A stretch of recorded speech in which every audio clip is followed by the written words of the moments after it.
अब हम लोग देखते हैं 1.4 हमें राजनीतिक सिद्धांत क्यों पढ़ना चाहिए।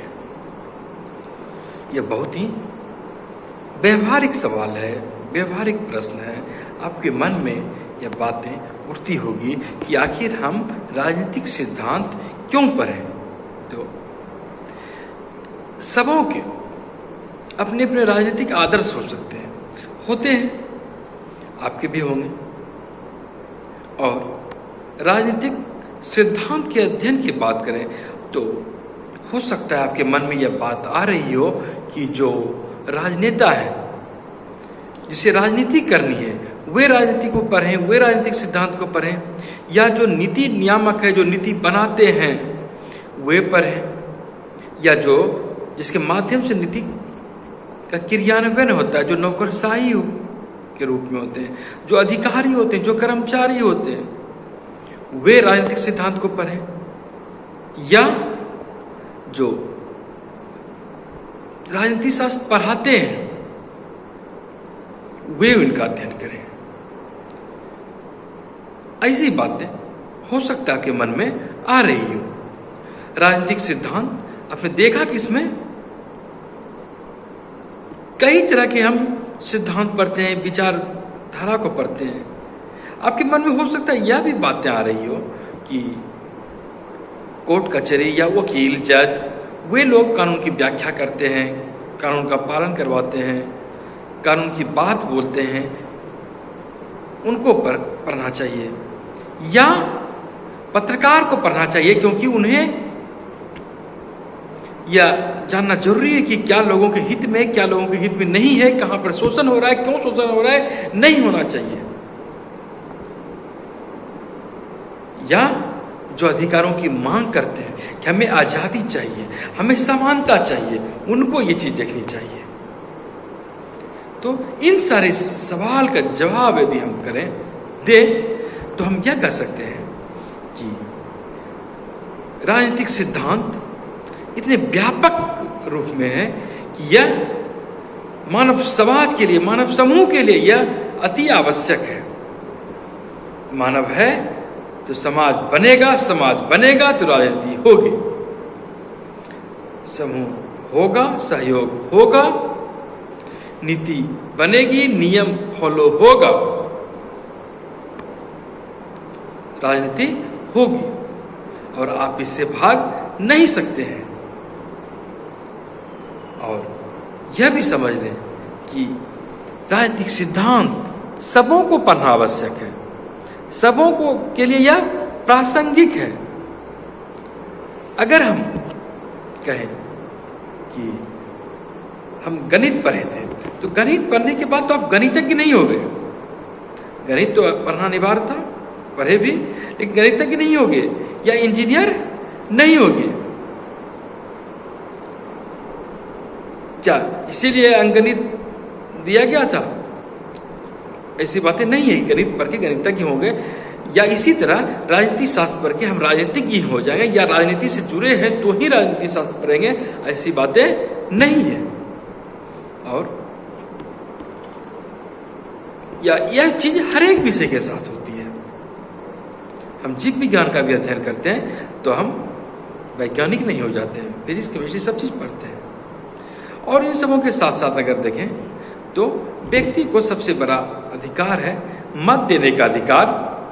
यह हर देशों में लोगों को प्राप्त नहीं है, और हम मत देकर अपने प्रतिनिधि चुनकर उनसे नियम बनवाते हैं, अपने ऊपर लागू करवाते हैं, अपना अधिकार उन्हें देते हैं, उनसे फिर अपना अधिकार मांगते हैं। इतना बड़ा महत्वपूर्ण पावर है पब्लिक के पास, आप नागरिक के रूप में आपके पास है। तो आप भी कुछ दायित्व का निर्वहन करते हैं अपने प्रति, अपने परिवार के प्रति, समाज के प्रति, देश के प्रति। आप यदि कुछ नहीं है तो भी आप दायित्व का निर्वहन करते हैं। इसीलिए कोई विचार हो या कोई संस्था हो, इसकी बुनियादी जानकारी तो आपको होनी ही चाहिए। और यही समाज, यही तो हमारी दुनिया को एक आकार देता है। आप ग्राम सभा की बैठक में क्यों न जाएं, यदि आपको जानकारी नहीं होगी तो आप वहां पर कुछ नहीं बोल पाएंगे, आप अपनी बात नहीं रख पाएंगे, या मतदान पर कोई आपको राय प्रकट करनी है, या सरकार कोई कानून बनाती, नियम बनाती, कभी कभी उसे जनता से सुझाव मांगती है। यदि आपको जानकारी नहीं होगी तो आप अपने मानव समुदाय के लिए कुछ नहीं कर पाएंगे। और यदि जानकारी होगी तभी आप अपनी बातों को तर्कपूर्ण ढंग से आप रख सकते हैं, और यह तर्कपूर्ण शैली काफी निर्णायक होती है।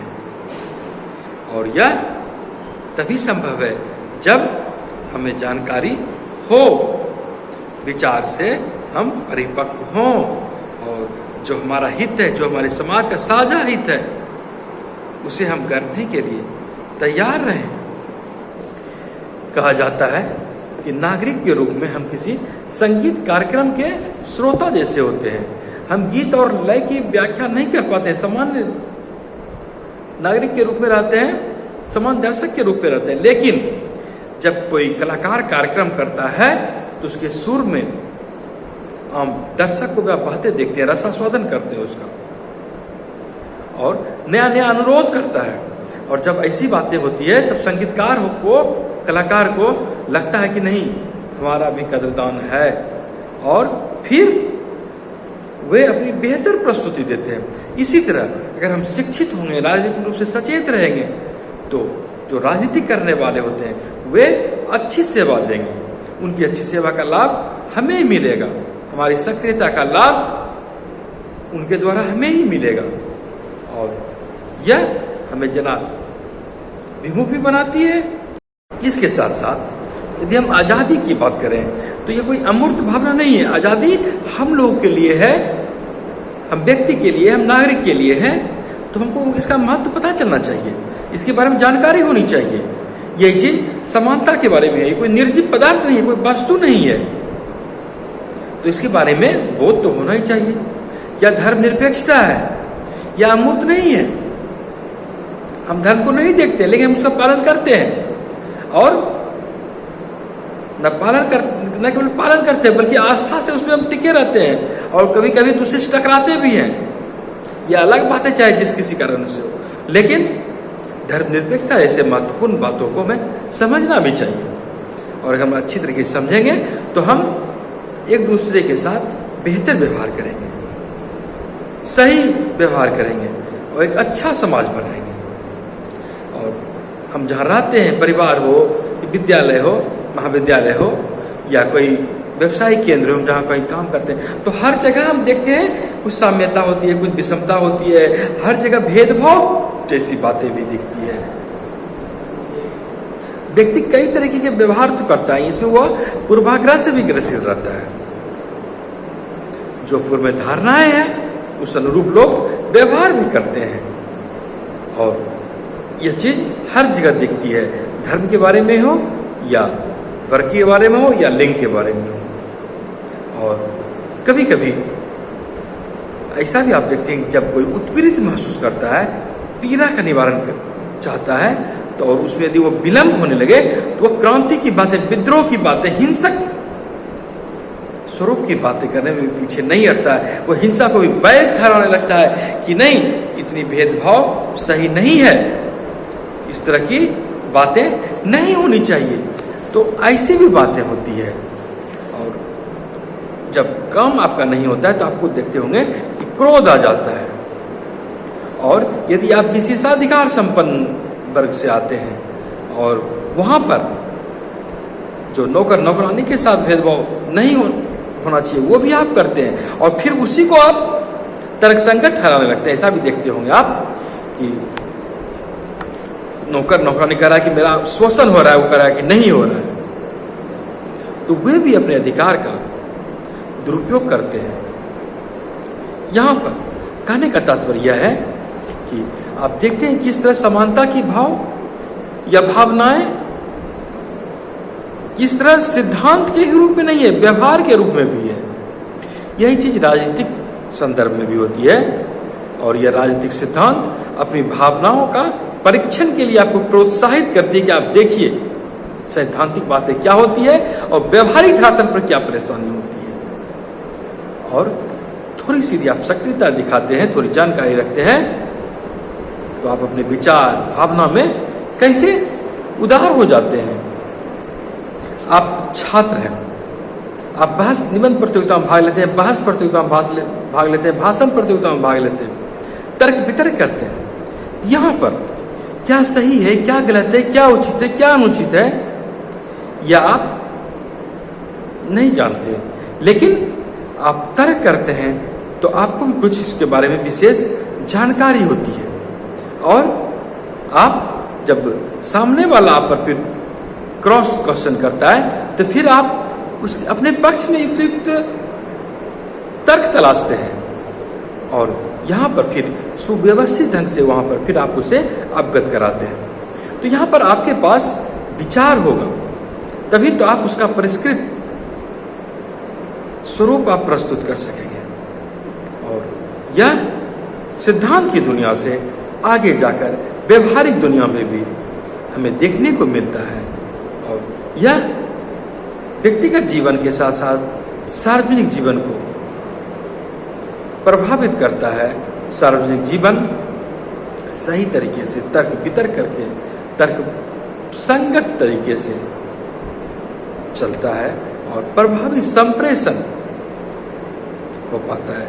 और आज की तारीख में जब ग्लोबलाइजेशन का युग है, यहाँ संचार का महत्व है।